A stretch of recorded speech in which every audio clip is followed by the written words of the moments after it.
Times देख रहे हैं आप। मैं हूं आपके साथ पलक शर्मा। वक्त हो गया उत्तर प्रदेश उत्तराखंड की बड़ी खबरों का, तो आइए रुक करते हैं इन प्रमुख खबरों की ओर, जहां पहली खबर उन्नाव से है। आपको बता दें, उन्नाव में यहां मोरावा थाना क्षेत्र के पारा गांव में भूमि विवाद को लेकर खूनी संघर्ष में एक अधेड़ की कुल्हाड़ी से मारकर हत्या कर दी गई है। घटना की सूचना पर पहुंची पुलिस ने शव को पोस्टमार्टम के लिए भेज दिया है। वहीं मृतक के परिजनों की तहरीर पर 2 नामजद लोगों के खिलाफ FIR दर्ज की गई है। आपको बता दें, मोरावा थाना क्षेत्र के पारा गाँव के रहने वाले इब्रा बहादुर का गाँव के ही तेज बहादुर और साथी सोहन के घर के सामने सहन की भूमि को लेकर विवाद चल रहा था और साथ ही शाम गाली गलौज करते शुरू हुआ ये विवाद खूनी संघर्ष में तब्दील हो गया।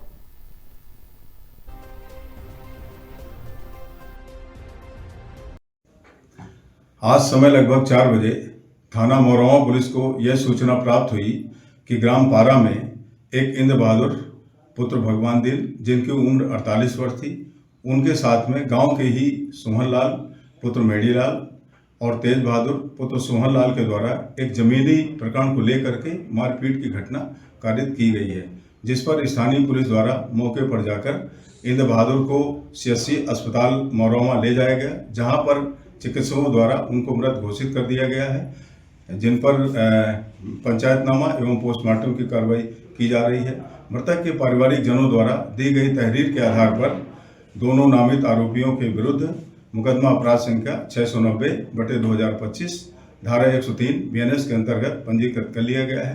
दोनों नामित आरोपियों को पुलिस द्वारा हिरासत में लेकर पूछताछ की कार्रवाई की जा रही है और अग्रेतर विधिक कार्रवाई प्रचलित है।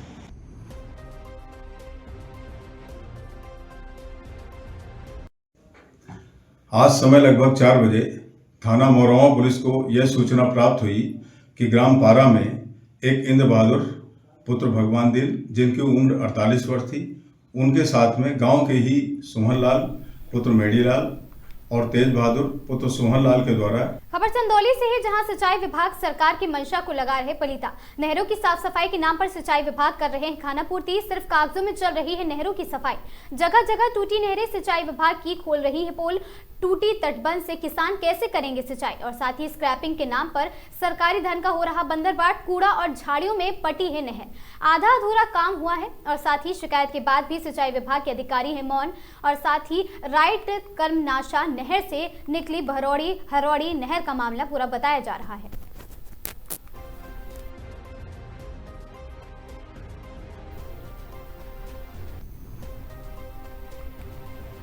खबर महोबा से है, जहां महोबा जिले के स्पोर्ट्स स्टेडियम से एक हैरान कर देने वाला मामला सामने आया है।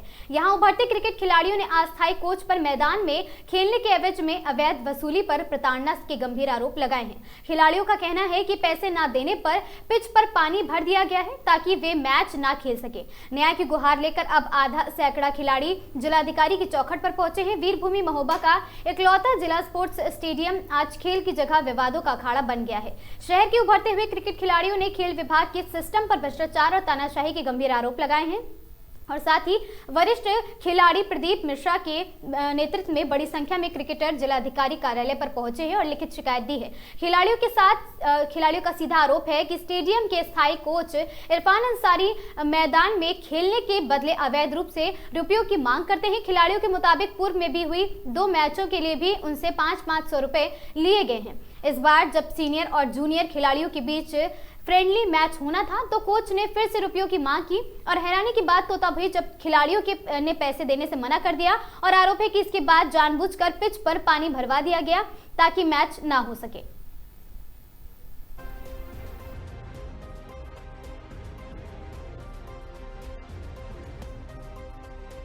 तेज प्रताप सिंह। अच्छा, किन मांगों को लेकर आप लोग जिलाधिकारी के? हम लोग स्टेडियम में मैच खेलने के लिए गए थे, तो वहाँ जाकर देखा हमने कि पूरे पिच पर ग्राउंड पे पानी लगा, जिस वजह से हम लोगों का मैच नहीं हो पाया। और मैट के लिए भी कहा गया था, तो मैट भी मना की गई थी। तो मैट हमने अपने आपस में मिलके अरेंज की थी, लेकिन सुबह जैसे ही हम 10 बजे पहुँचे तो वहाँ देखा पूरे ग्राउंड में विकेट में पानी क्या कह रहे से मैच नहीं। क्रीड़ाधिकारी क्या कह रहे हैं? वहाँ पर कोई नहीं मिला हमें। जब हम पहुँचे केवल विकेट में पानी था।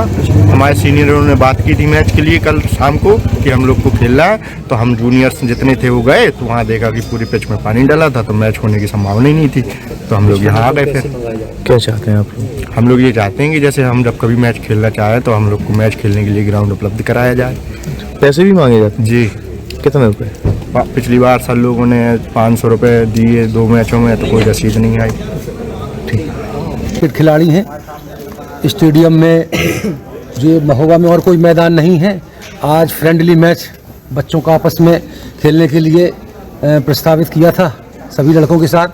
तो जो वहाँ के स्पोर्ट्स ऑफिसर हैं जिला, संजीव गुप्ता जी, उनके जो क्रिकेट के अस्थाई कोच हैं इरफान अंसारी, उनके द्वारा जो हम लोग 2020 का मैच सभी बच्चों को जूनियर सीनियर खेलते थे, तो अनाधिकृत रूप से पैसों की मांग की जा रही थी। पिछले 2 मैचों में हम लोग 500-500 रुपया पर मैच उनको दिया, उन्होंने कोई रसीद भी नहीं दी, और अब वो फिर से पैसे मंगा रहे हैं। और हम लोगों ने कल पैसे देने में असमर्थता की, तो उन्होंने पिच में आज पानी भरवा दिया। हम लोग स्टेडियम से सीधे जिलाधिकारी महोदय के पास अपनी फरियाद लेकर आए हैं कि वो हम लोगों को खेलने के लिए, सब ये छोटे छोटे बच्चे हैं और पढ़ने वाले बच्चे हैं, रोज़ हर मैच में पैसे दे नहीं सकते, कि और महोबा में कोई मैदान भी नहीं है स्टेडियम के अलावा।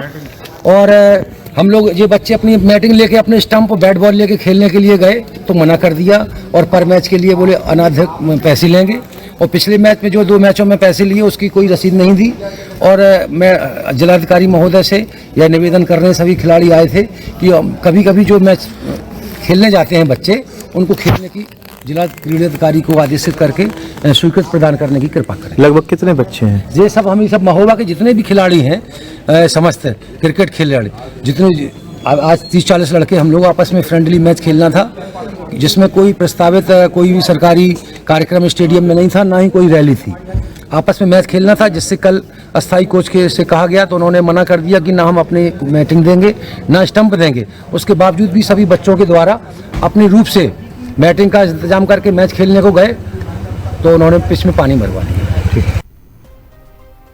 खबर उन्नाव से है, जहां यहां शंख एयरलाइंस को सरकार की तरफ से एनओसी मिलने पर परिवार के लोगों और आसपास के लोगों ने खुशी जाहिर की। बताया गया कि जनपद में रहने वालों ने पूरे देश में उन्नाव का नाम रोशन कर दिया है। और मालूम हो कि शंख एयरलाइंस के संस्थापक श्रवण विश्वकर्मा उन्नाव के चांदपुर के रहने वाले हैं। इसके बाद वह उन्नाव में कलेक्ट्रेट गंज फाटक के पास रहने लगे। उनकी सफलता की कहानी किसी फिल्म की कहानी से कम नजर नहीं आती है। आपको बता दें, उनके आसपास रहने वाले लोगों ने बताया कि श्रवण पहले उन्नाव में किराए पर लोडर चलाते थे। श्रवण कुमार के चाचा भीम शंकर ने बताया कि 7 से 8 साल पहले भी श्रवण यहीं रहते थे और यहां लोडर चलाते थे। और कलेक्ट्रेट गंज फाटक के पास रहने वाले सगीर अली ने बताया कि किस श्रवण का जीवन संघर्ष में गुजरा है, लेकिन बचपन से ही उसके अंदर कुछ कर गुजरने का जज्बा था। आज उसका संघर्ष कामयाब हुआ है, जिसके लिए बहुत बहुत बधाई।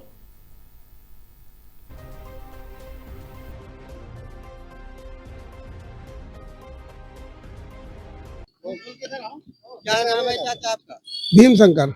कहाँ के निवासी है? चांदपुर। चांदपुर।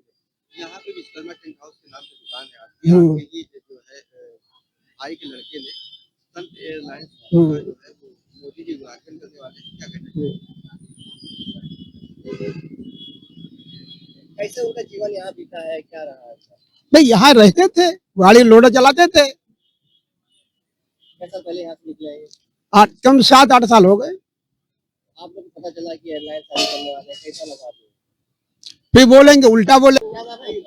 सगीर अली। जी, आपके पड़ोस के ही रहने वाले हैं, संघ एयरलाइन चालू करने वाले हैं, क्या कहना चाहेंगे, कैसा लगा आपको? ढेर सारी शुभकामनाएं हमारी उसमें, क्योंकि साथ का है हमारा फ्रेंड, हमारा था फ्रेंड, क्या पड़ोसी भी हमारे थे, हमारे बगल के। और आज इस मकाम पे पहुंच गए हम, हमारी बहुत बहुत बहुत बहुत उसको शुभकामनाएं। कैसा क्या नेचर था, कहाँ से? बहुत अच्छा व्यक्ति था। कैसा शादी का? तकरीबन जब से मैं यहाँ पड़ोसी हूँ तब से मैं जाता था। अब यहाँ से गए थे? 7-8 साल हो गए तकरीबन यहाँ से गए हुए।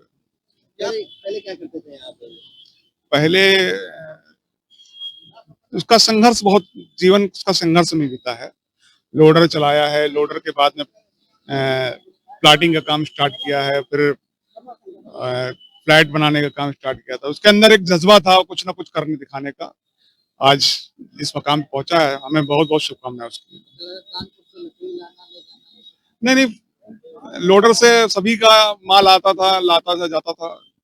हमारा मेनका और फर्नीचर्स का, कृष्णा फर्नीचर का, कई लोगों का माल, उसके अंदर कुछ कर दिखाने की जज्बा था पहले से ही। परिवार में क्या, उनके 4 भाई हैं, 4 चाचा थे उनके। खबर चंदौली से है, जहां डायल 112 व यूपी पुलिस सेवाओं को जिले में व्यापक प्रचार प्रसार किया जा रहा। नुक्कड़ नाटक व एलईडी वैन से आपात सेवाओं की जानकारी, सदर मुख्यालय के सकलडीहा रोड पर जागरूकता कार्यक्रम, आपात हालात का सजीव मंचन पर लोगों को किया गया जागरूक और साथ ही डर छोड़ो, तुरंत पुलिस को सूचना दे, यही संदेश दिया गया है। लोगों ने अभियान की सराहना की। सदर मुख्यालय स्थित सकलडीहा रोड पर हुआ कार्यक्रम का आयोजन आमजन में सुरक्षा की भावना विकसित करने की पहल।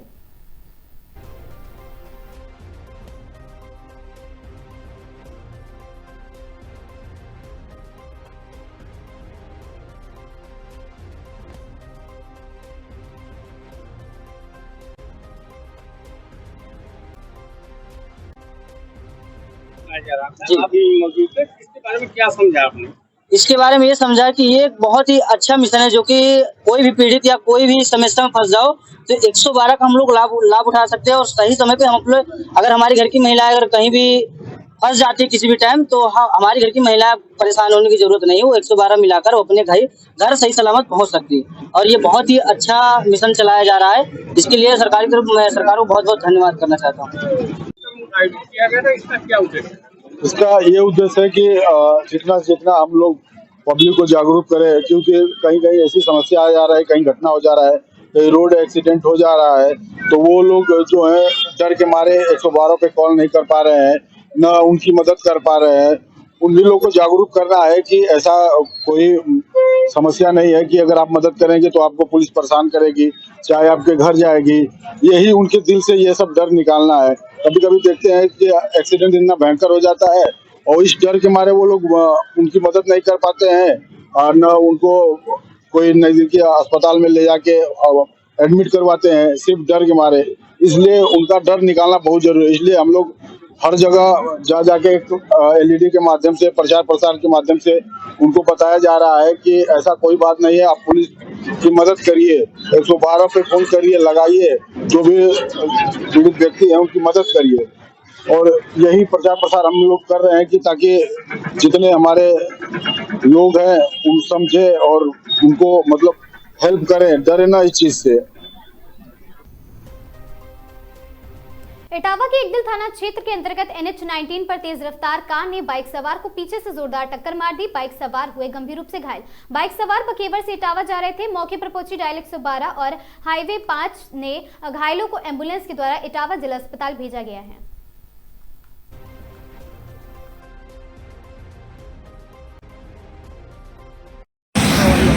क्या नाम भैया? थोड़ा तेज बोलो। क्या नाम है? कहाँ के निवासी हैं? ये एक्सीडेंट कैसे हुआ और कहाँ जा रहे थे? लड़के जा रहे थे, पीछे से आके टक्कर मार गया। कौन सा वाहन था जिसने टक्कर मारी? 4 व्हीलर वाहन था, पता नहीं कौन सी गाड़ी थी। इतना वो होश में हो तो बताओ। लोगों को बैठा दिया अस्पताल, भैया लोग और आ रहे हैं, फोन किया था आए। अच्छा, बाइक पे क्या लोग सवार थे? बाइक पे साथ में पता नहीं, टोटल 3 लोग हैं, पता नहीं क्या लोग सवार थे, क्या लोग ऐसी। कितनी चोट लगी है? क्या है? एक का सिर में लगी है और दूसरे पैर में भी लगी है और एक का हाथ टूटा है, पैर में लगी है, एक का पैर में पहुंच है। क्या नाम थे? जो बाइक कौन चला रहा था? बाइक शायद गोविंद चला रहा था, हमें पता नहीं, मतलब गोविंद के नाम बाइक है शायद। गोविंद थे, पंकज थे और गौरव, 3 लड़का। बकेवर के निवासी थी? हाँ, तीनों बकेवर निवासी है, लखना रोड और बलबिया है जो वहीं पे है। वो कहाँ जा रहे थे ये? अच्छा।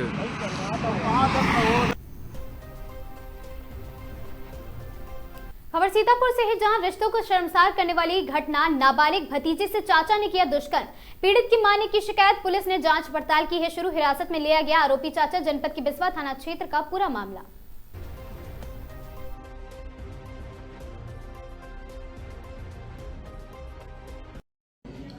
आज दिनांक 31 दिसंबर 2025 को थाना बिस्वा पुलिस को यह सूचना प्राप्त हुई कि ग्राम जफराबाद में एक नाबालिग लड़की के साथ दुष्कर्म की घटना घटित हुई है। सूचना पाकर पुलिस द्वारा मौके पर पहुंचकर जब जांच की गई तो प्रथम दृष्टया घटना सही प्रतीत हुई।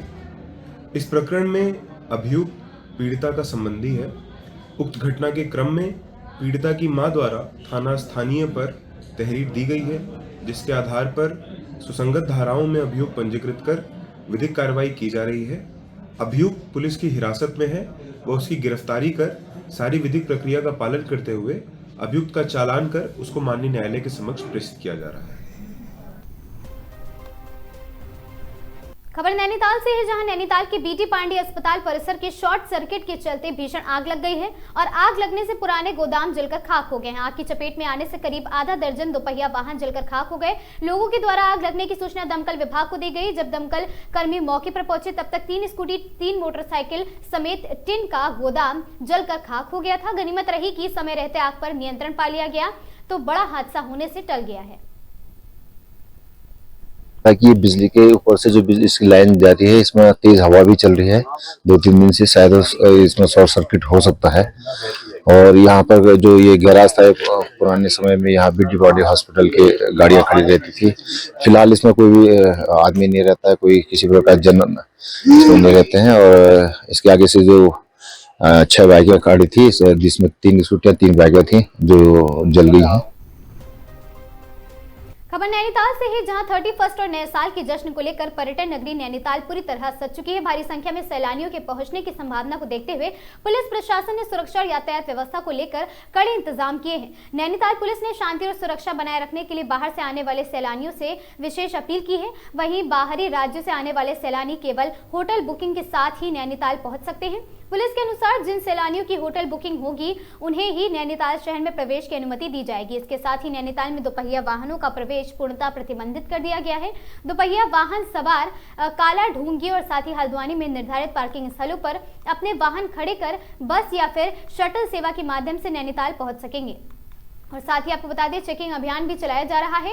जिन सैलानियों के पास होटल बुकिंग है उन्हीं को नैनीताल शहर की तरफ जाने दिया जा रहा है। नैनीताल पुलिस कप्तान डॉक्टर मंजुनाथ टीसी ने 31 और नए साल का जश्न मनाने आने वाले सैलानियों का स्वागत करते हुए शांति और कानून व्यवस्था बनाए रखने की अपील की है। और साथ ही उन्होंने स्पष्ट कहा है कि किसी भी प्रकार की हुड़दंग या नियम उल्लंघन को बर्दाश्त नहीं किया जाएगा।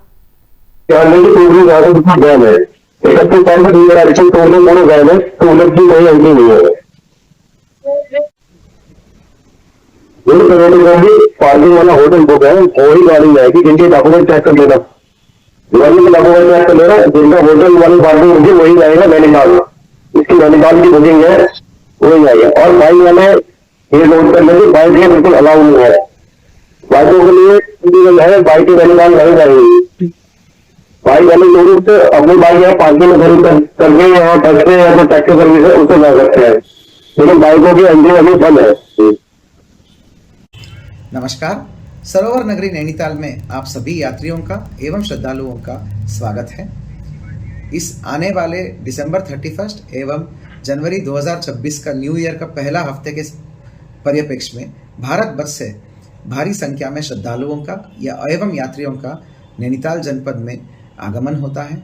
आप सभी यात्रीगण मां नैना देवी के पावन धाम में गोलजू देव मंदिर है, गर्जिया मंदिर और बाबा नीम करौली आश्रम कैंची धाम के पावन धाम में पधारकर उनका आशीर्वाद ले। उसके अलावा हमारा नैनीताल जनपद में नैनीताल, भीमताल, रामगढ़, मुक्तेश्वर एवं अन्य मनोहर प्राकृतिक दृश्यों से भरा हुआ टूरिस्ट डेस्टिनेशंस हैं, यहाँ पर भी आकर आनंद ले। जिम कॉर्बेट में आए और यहाँ पर जो सफारी होता है उसका आनंद ले।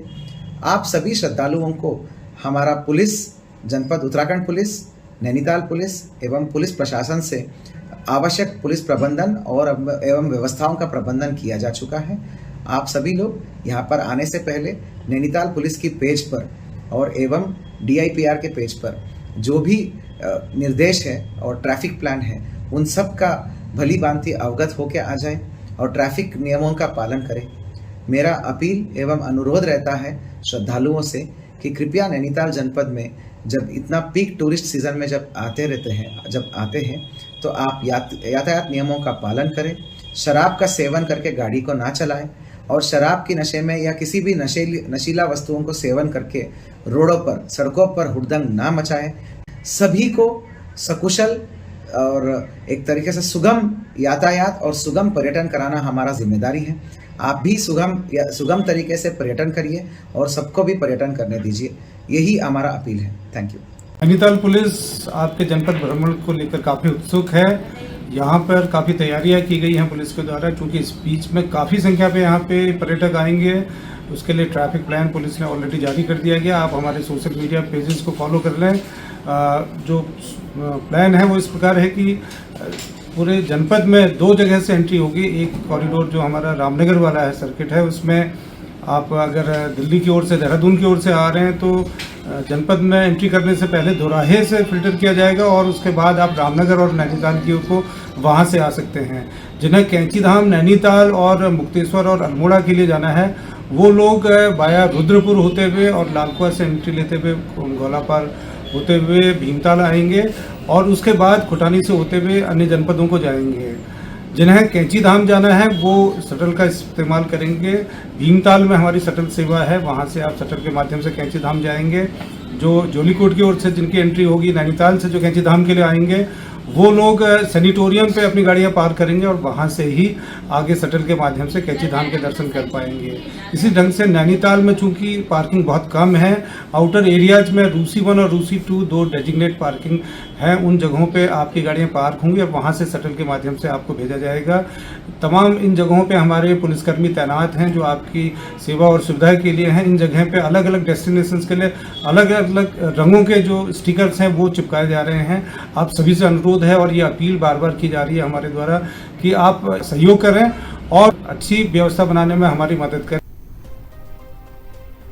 रुड़की के लंडौरा में वन माफियाओं ने कब्रिस्तान से आम और शीशम के भरे भरे पेड़ों को काट दिया है। लोगों ने आरोपितों के खिलाफ कार्रवाई की मांग को लेकर पुलिस चौकी पर हंगामा काटा है। आपको बता दें, मंगलौर मार्ग पर कुछ ही दूरी पर सा परिवार वाले कब्रिस्तान और साथ ही सरवर पीर वाले कब्रिस्तान पर आम और साथ ही शीशम के पेड़ लगे हुए हैं। आरोप है कि 2 लोगों ने मंगलवार को कब्रिस्तान की भूमि से शीशम और आम के पेड़ काट लिए हैं। लोगों का आरोप है कि 100 से अधिक पेड़ काटे गए हैं और कहा कि पेड़ काटने के लिए ना तो कब्रिस्तान कमेटी की अनुमति ली गई है और ना ही वन विभाग से। लोगों का कहना है कि पेड़ काटे जाने से कब्रों को भी नुकसान हुआ है और साथ ही गुस्साए ग्रामीणों ने पुलिस चौकी पहुंचकर आरोपित लोगों के खिलाफ कार्रवाई करने की मांग की है, जिसको लेकर हंगामा काटा गया। बाद में आरोपित लोगों को उनके नाम करते हुए पुलिस को तहरीर दी गई है। चौकी प्रभारी महिपाल सैनी का कहना है कि मामले की जांच पड़ताल के बाद आगे की कार्रवाई की जाएगी।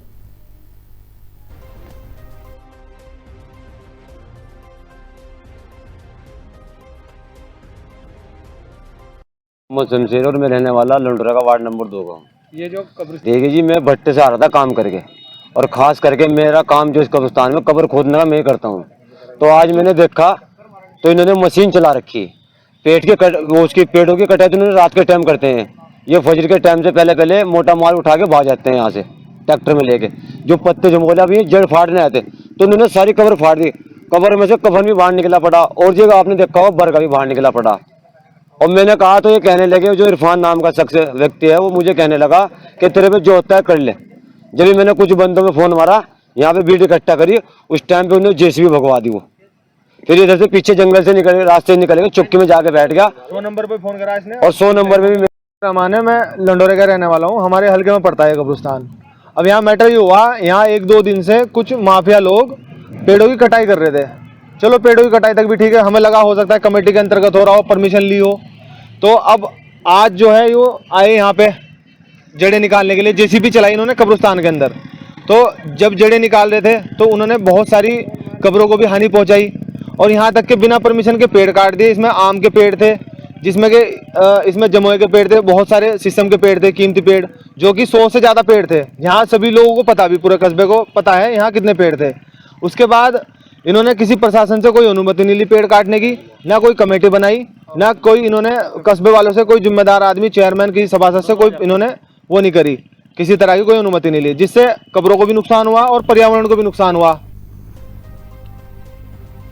हरिद्वार में अवैध रूप से की जा रही प्लॉटिंग पर हरिद्वार रुड़की विकास प्राधिकरण की कार्रवाई लगातार जारी है। मंगलौर को फिर एचआरडी की टीम ने 2 अलग अलग जगहों में अवैध रूप से की जा रही प्लॉटिंग को ध्वस्त किया है और साथ ही एचआरडीए की टीम ने रोशनाबाद क्षेत्र में करीब 10 बीघा और भगवानपुर के सिकंदरपुर में करीब 18 बीघा जमीन पर मकानों को दरकिनार कर दिया है और साथ ही प्लॉटिंग को जेसीबी मशीन से ध्वस्त कर दिया है। अवैध रूप से कॉलोनी विकसित कर रहे कॉलोनाइजरों को और साथ ही एचआरडीए के ने काम रोकने के सख्त निर्देश दिए हैं। बावजूद इसके अवैध प्लॉटिंग का कारोबार धड़ल्ले से किया जा रहा था।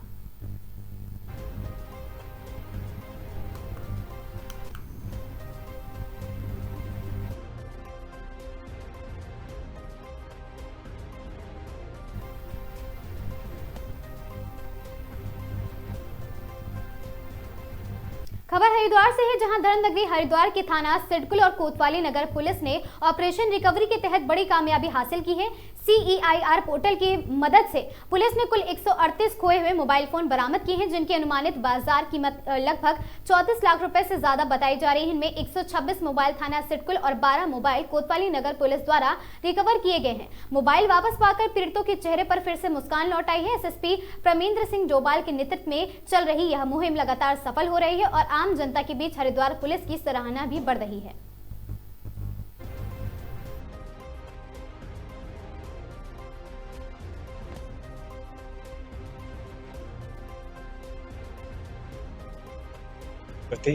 कब से मोबाइल खोया था और जो सर मेरा फ़ोन खोया था 7 अगस्त को। तो जो है बहुत बहुत धन्यवाद करूँगा लोगों का, जिन्होंने कड़ी मशक्क़त के बाद फ़ोन जो मुझे ढूंढ के दिया है। और बहुत बहुत आप लोगों का भी मैं आभारी हूँ जो आप लोग आए हो यहाँ पे। और जो है काफ़ी। और मेरा फ़ोन 19 अक्टूबर 2025 को खोया था। उसकी मैंने लिखित शिकायत सिडकुल थाने में भी दी थी और CEIR पोर्टल पे भी मैंने उसकी कंप्लेंट दर्ज करी थी। और मैं शुक्रिया अदा करना चाहता हूँ यहाँ का पुलिस प्रशासन का, जिनके अथक प्रयास से मुझे ये फ़ोन वापस मिला है। नए साल का गिफ्ट ही समझे इसको। हमें बड़ी खुशी है कि आज पुलिस ने हमारा फ़ोन वापस दिया है। और आपको और सभी पुलिस प्रशासन को नव वर्ष की ढेर सारी शुभकामनाएं। खबर रामनगर से है, जहां मानव और वन्य जीवों के बीच बढ़ते टकराव को रोकने के लिए कॉर्बेट टाइगर रिजर्व प्रशासन पूरी तरह सक्रिय नजर आ रही है। इसी कड़ी में आज रामनगर स्थित कॉर्बेट कार्यालय सभागार में जनप्रतिनिधियों के साथ एक अहम बैठक आयोजित की गई, जिसमें जन सुरक्षा और मानव वन्य जीव संघर्ष को कम करने पर मंथन किया गया। रामनगर के कॉर्बेट टाइगर रिजर्व सभागार में बुधवार को निदेशक साकेत बडोला की अध्यक्षता में जनप्रतिनिधियों के साथ एक महत्वपूर्ण बैठक आयोजित की गई। बैठक में शीतकाल के दौरान रिजर्व क्षेत्र में बाघ, गुलदार, हाथी सहित और अन्य वन्य जीवों की बढ़ती गतिविधि को लेकर विस्तार से चर्चा की गई। निदेशक साकेत बडोला ने कहा कि इस मौसम में वन्य जीवों की सक्रियता बढ़ जाती है और ऐसे में आम जनमानस की सुरक्षा प्रशासन की सर्वोच्च प्राथमिकता है। उन्होंने बताया कि इसी को ध्यान में रखते हुए आवश्यक सुरक्षा परामर्श जारी किए गए हैं और साथ ही जनप्रतिनिधियों से अपील की गई है कि वे इन दिशा निर्देशों का पालन करें और अपने क्षेत्रों में लोगों को जागरूक करें। बैठक में प्रशासन और जनप्रतिनिधियों के बीच बेहतर समन्वय स्थापित कर जोर दिया गया ताकि मानव वन्य जीव संघर्ष को घटनाओं को रोका जा सके। और साथ ही निर्देशक ने यह भी बताया कि जनप्रतिनिधि और कॉर्बेट प्रशासन की संयुक्त मेहनत से इस वर्ष अब तक कोई भी मानव वन्य जीव संघर्ष की घटना सामने नहीं आई है, जो भविष्य के लिए एक सकारात्मक संकेत है। और बैठक के दौरान ज्येष्ठ ब्लॉक प्रमुख रामनगर संजय नेगी ने मानव वन्य जीव संघर्ष और फसलों के नुकसान के मुआवजे का मुद्दा उठाया और इस पर निदेशक साकेत बडोला ने स्पष्ट किया है कि इस संबंध में जल्द ही सरकार को पत्र लिखा जाएगा और जो भी समस्याएं सामने आ रही है उनका शीघ्र समाधान किया जाएगा। और कुल मिलाकर कॉर्बेट टाइगर रिजर्व प्रशासन की यह पहल जन सुरक्षा और वन्यजीव संरक्षण दोनों ही दृष्टिकोण से एक सराहनीय और सकारात्मक कदम मानी जा रही है।